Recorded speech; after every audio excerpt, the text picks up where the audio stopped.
Bonjour, je suis Venant Deboumam, promoteur culturel. Aujourd'hui, je vous invite à discuter ou à échanger avec un acteur culturel, un écrivain, un historien qui va nous parler du clan Onkojeng. Vous savez, chez nous, Onkojeng, c'est un clan du peuple Ekan. Et généralement, on les retrouve au nord du Gabon, notamment à Oyem. Il va donc nous parler de l'histoire de ce peuple-là. Et pourquoi le nom Onkojeng? Pourquoi le nom Onkoum Eken? Pourquoi on dit qu'il s'agit d'un peuple ou encore d'un clan qui s'est installé sur une colline? La notion de colline, qu'est-ce que c'est? Nous allons donc le découvrir. Je vous invite à le voir avec moi tout ensemble sur la page YouTube. Je suis Onkojeng, du village Essonon-Kojeng, département du Thème, canton Thème 2. Je m'appelle Obouneyi, fils de Yibounou, petit-fils d'Obouneyi, arrière-petit-fils de Yiban, Eban Essonou, Essona Soumou, Assoumou Mombe Motene Mozo, Zo Onso, Onsobou, Boumba, Mba Mobounou, Mobounou Mba So, Aso Ontoumou, Ontouma Firi, Afirikara. Onkojeng, nous sommes d'abord à Ozamboa. Ozamboa, c'est ce que nous appelons aujourd'hui Éthiopie. Onkojeng, c'est une forteresse quand on entend par forteresse, c'est une montagne qui se trouve dans la province du Wolo et l'étage régional d'Amara en Éthiopie, que nous appelons communément Ozamboa. C'est une forteresse qui abritait normalement les conquérants d'abord de cette forteresse, c'était des Bekebondon. Bekebondon sont issus des Essanguin Yenguin. Et les Yenguin, en fait, c'est ce que les Occidentaux ont appelé Essanguin, qu'on a appelé Zagoué. Et ce sont les Zagoué, normalement, qui étaient les premières personnes à conquérir le territoire où se trouve cette grande forteresse. Et nous ne pouvons pas appeler les Zagoué, on appelle les Yenguin, les Essanguin. Les Essanguin, en fait, c'est une composition entre le Kebondon et l'Endon. Et donc, quand je parle d'Onkojeng, je suis déjà dans la région du Wolo d'Ozamboa.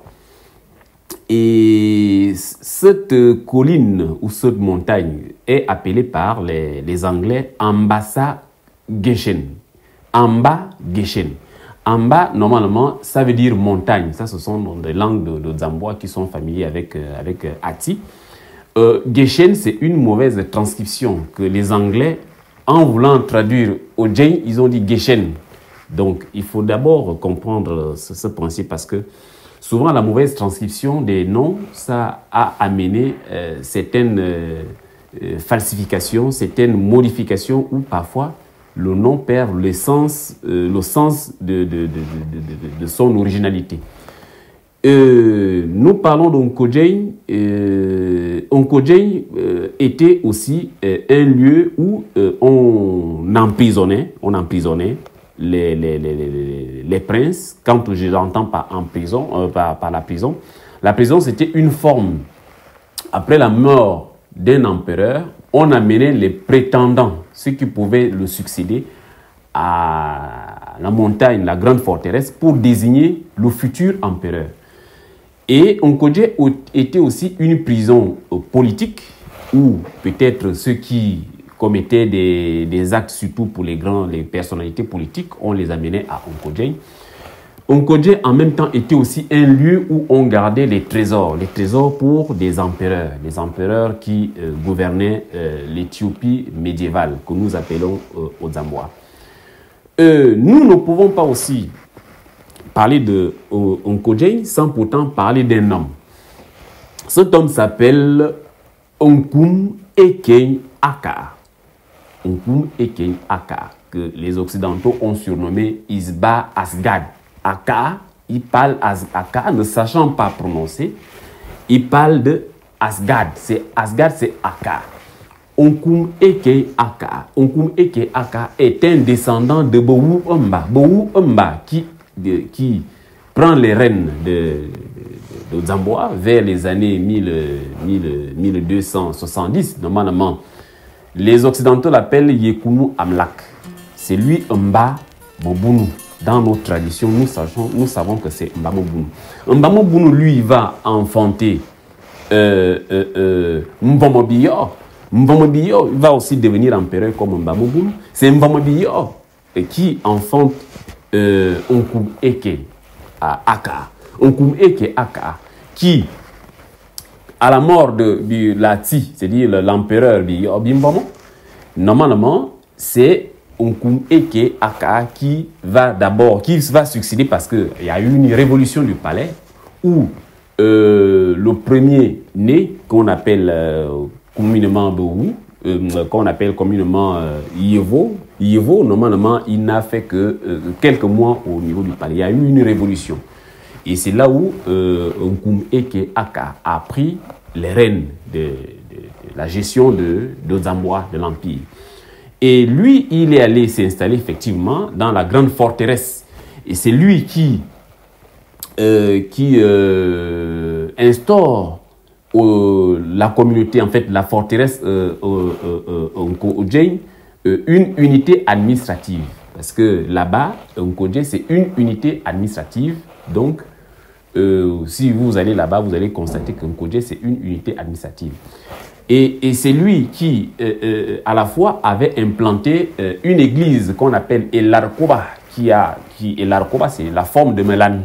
Il faut comprendre que le christianisme orthodoxe copte, la forme primitive part d'abord de Elarkoba.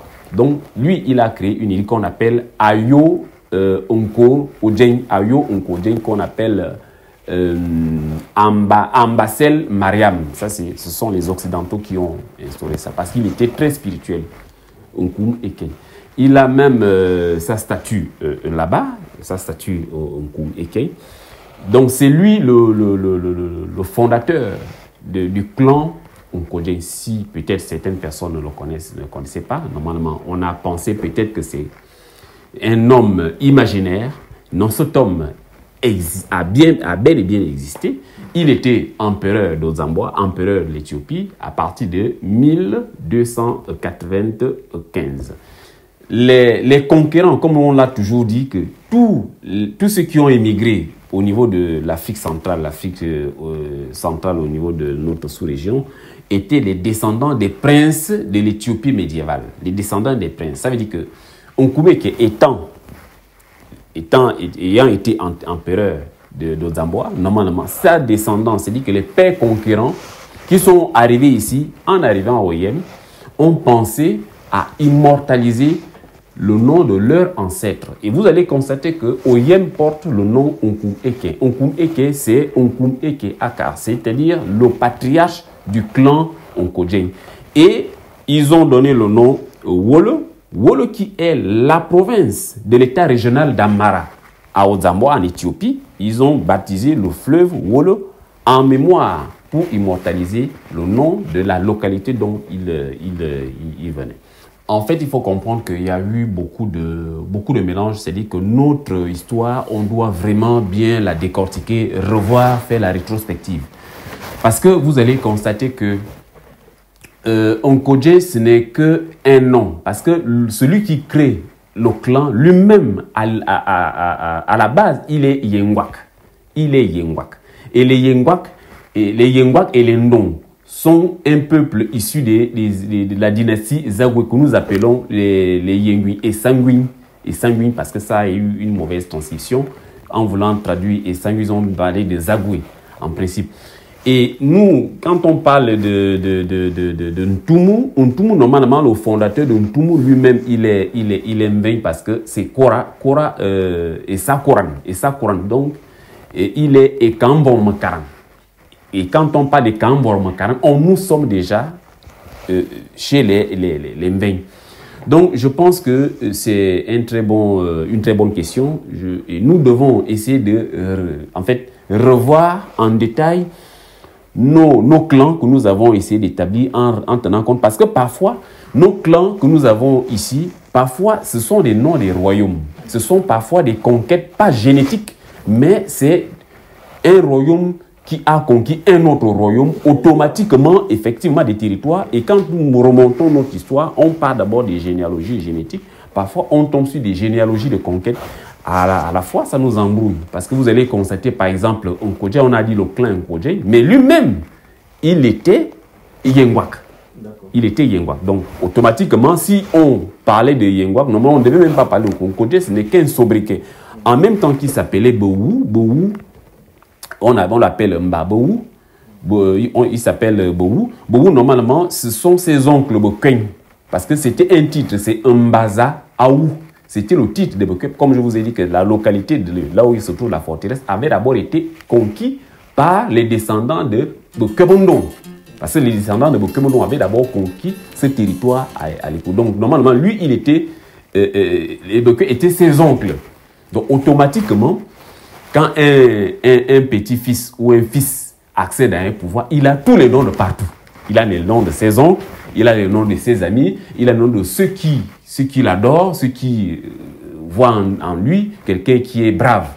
Donc, le nom Bowou vient du côté de ses oncles maternels, quand il a accédé au trône. Donc, aujourd'hui, où est-ce qu'on peut avoir cette connaissance d'une manière écrite ou orale? Bon, pour l'instant, nous sommes toujours dans nos études. C'est quelque chose que nous venons à peine de découvrir parce que nous avons des collaborateurs qui sont en Éthiopie, qui sont un peu de partout, au Cameroun, même au Gabon. Nous sommes en train de faire des recoupements d'informations en essayant de regarder et examiner les archives de l'Éthiopie, qui sont des archives de plusieurs millénaires, il faut le dire. Et donc, présentement, je pense qu'on peut d'abord, pour le moment, s'arrêter parce que d'ici peut-être 1 an, 2 ans, on pourra peut-être sortir des documents qui vont attester, après avoir vérifié, fait des recoupements d'informations que tout le monde pourra peut-être consulter. Je pense que vous devez vous rapprocher de Génération Ekan, Siko Lekan, et vous aurez notre contact en bas de notre vidéo. Si vous voulez nous contactez directement Génération Ekan, Siko Lekan, nous sommes là à votre disposition pour vous donner des renseignements que nous connaissons jusqu'à présent.